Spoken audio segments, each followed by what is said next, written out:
ছলে বলে কৌশলে সব মিলিয়ে মানুষের মস্তিষ্কে জামাত এমন কতগুলো বিষয় ঢুকিয়ে দিয়েছে, ফলে মানুষ কনফিউজড। আপনি কিভাবে কনফিউজড আপনি চিন্তা করুন।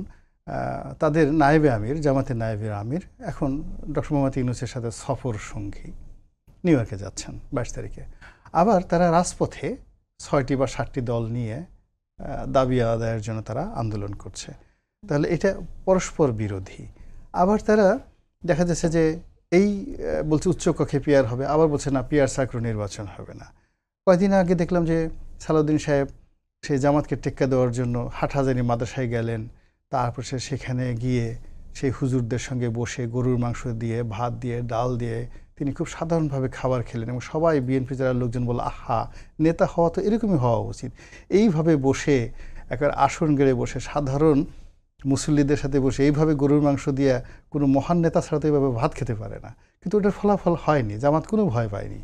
এরপরে চরমোনাই পীর সাহেবের সঙ্গে তাদের বিএনপির খুব খাতির হলো।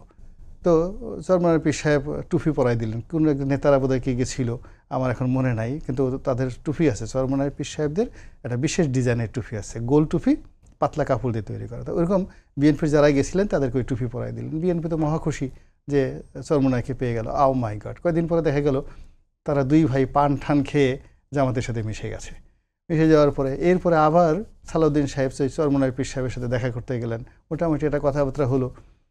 আবার কয়েকদিন পরে দেখা গেল জামাতের সাথে চলে গেছে।